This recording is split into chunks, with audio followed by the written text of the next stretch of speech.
每一部犯罪悬疑片的背后，都隐藏着一个值得深思的问题。今天要讲的这部电影，不仅展现了女性作为弱势群体需要被保护的一面，也反映了未成年犯罪这一值得关注的话题。이거 풀어줘. 풀어준다. 액션。 女教师大美喝了一口咖啡，杯子上的纸条告诉我们这是来自一位学生的关爱。可下一秒她就睡了过去。一觉醒来已经是第二天早上。奇怪的是，她却感觉浑身酸痛，手腕上还有着明显的勒痕。她隐约感到一丝不安。在卫生间里洗脸时，手机忽然收到了信息，打开一看，竟然是自己的不雅照。此时大美意识到自己应该是被人下了药，她慌张地问对方是谁，对方却自称大师，还让她以后乖乖听话，否则就把照片和视频传遍整个学校。大美不敢报警，而是独自找到保安，希望调取昨晚的监控。可却被告知这个礼拜监控维修，还反问她没有看到通告吗？今晚是大美会见男友父母的日子，可刚入座就又收到了大师的短信，说想看看大美现在穿的是什么颜色的内衣。大美没有回复，结果公公就收到了一条关于女教师艳照的消息。男友解释这是群发的垃圾短信，但大美知道这是大师的威胁，于是便借口来到卫生间，按照要求拍了张照片发过去。 아유, 참 가지가지들해요. 回到家后，他躺在床上难以入睡，忽然又收到了大师的短信，说他今晚很听话，让他明天去学校的仓库里领取礼物。第二天他就乖乖照办。面前的桌子上摆着一个贴着纸条的瓶子，纸条上写着准备2字。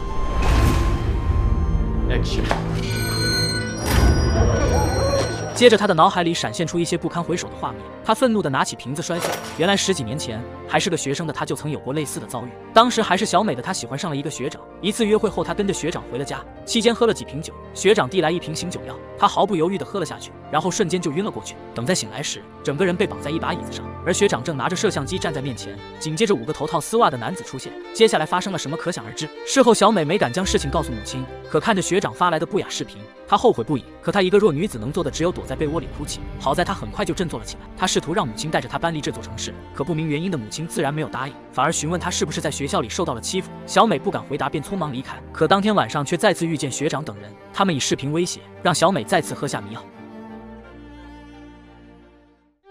这是我见过最下贱的几个学生，他们逼着学妹喝下迷药，然后轮番进行侮辱并拍摄视频，最后还把女孩狼狈不堪地扔在公园。小美本打算忍气吞声，但最终视频还是被泄露，母女俩被迫报警。可那几个人家的家庭都很有背景，最终只受到了轻微的处罚，反而是可怜的小美母女被迫搬离这座城市，改名换姓重新生活。转眼10几年过去，小美也长成了大美，还在某所高校里当上了老师。可这天她喝了匿名学生送来的关爱咖啡后，就倒头晕了过去。第二天醒来时，手腕上便出现了奇怪的勒痕，紧接着就又收到了自己的不雅照，对方以此威胁她来到学校仓库。大美再次见到了那个熟悉的药品，一气之下将其砸碎，显然这成功激怒了对方。果然没多久，她在上课时就收到了威胁短信，说要把她的不雅视频发给她的学生。就在她惊恐不安之时，班上的学生被莫名其妙地拉进了一个群，接着那个大师就宣称要群发神秘照片。随着倒计时开始，学生们都异常的兴奋，而大美则瘫软地坐在讲台上。忽然下面变得异常安静，再一抬头，所有学生都看向了班花。原来班花也遭遇了相同的事情，她羞愧地跑出教室，大美急忙出去追赶，最终在一处公园里找到了班花。班花告诉她，那天有人给她发短信，说在仓库给她准备了惊喜。看到药瓶后，还以为是同学们准备的小惊喜，所以就毫不犹豫地喝了下去，然后就晕了过去。迷迷糊糊地看到几个男生在侵犯自己，但没有看清对方的样貌。不过他怀疑是班长干的，因为他一直喜欢班长。有一次他跟班长回家，一时上头便拔起了萝卜，可事后他发现班长竟偷偷拍了视频，甚至有一次他还在班长的电脑里发现了大量小视频，主角全是和他差不多大的女学生。他一气之下就全给删了。可之后班长就找到了他，说他不会以为自己没有备份吧，还扬言要教训他。结果就发生了课堂上的一幕。大美得知情况后，便偷偷跟踪班长，发现他确实和几个不三不四的学生有来往，完全不是学校里老实听话的样子。他跟到一个 KTV 包房，却不慎被发现。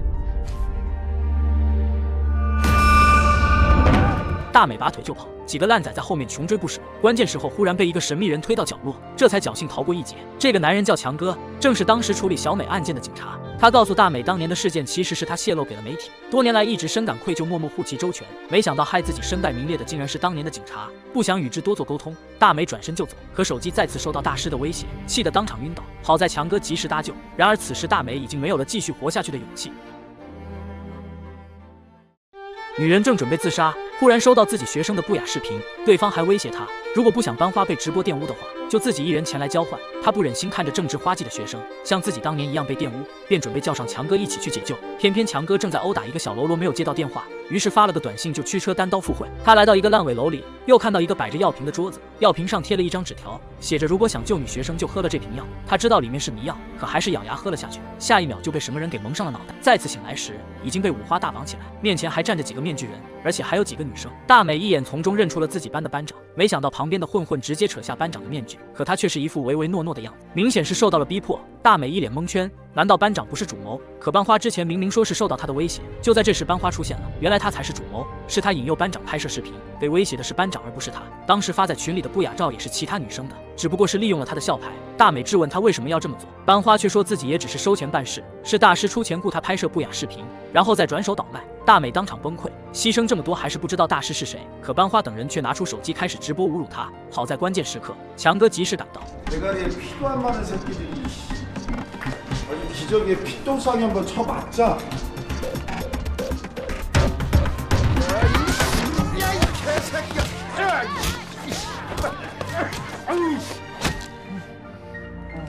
可惜最终还是双拳不敌四手，强哥也被8个金光绑了起来。不过他早就提前报了警。随着警笛四起，这群渣子开始四窜逃跑，可还是被警察当场抓捕。大美更是追上班花，按在地上一顿摩擦，最后还是警察制止他才停手。可那个幕后的大师到底是谁？这群学生也不知道。大美怀疑是当年侮辱他的主谋，也就是他曾经喜欢的那个学长，否则这些学生的手段不可能和当初一模一样。可如今他在哪里呢？一番调查后，却发现那个学长早在几年前就醒悟自杀了，所以大师另有其人。很快，警方从班花的手机上发现了通话记录，通过电话信息查到了一个叫阿彪的人，此人正是当时侵犯大美中的一人，而且最近一直在倒卖不雅视频，前不久还被抓过一次。很快，警方就通过手机定位找到了此人，他看到警察便开始脚底抹油，费了好一番功夫后才将其抓住。可他却坚持否认罪行，说上次被抓后就没有再售卖小视频。起初警方还不相信，可拨打了几次大师的号码，他的手机都没有响。就在警方不明所以之时，大美来到了阿彪的家里，发现了一个慌张的男孩。强哥试着拨打大师的手机号，男孩拿着的手机果然震动了起来。原来这个乳臭未干的孩子才是大师。年幼无知的他无意间捡到了阿彪废弃的手机，又发现了他电脑里的不良网站。出于好奇，学着父亲的手段策划了这一切。大美是万万没想到，导致他差点自杀的竟然是一个孩子的恶作剧，而且还年仅13岁，所以顶多就是批评教育一番。意想不到的是，大美并没有为此遗憾，反而感到欣慰。 차라리 장난이어서 다행이다. 또 다른 김진호가 아니어서.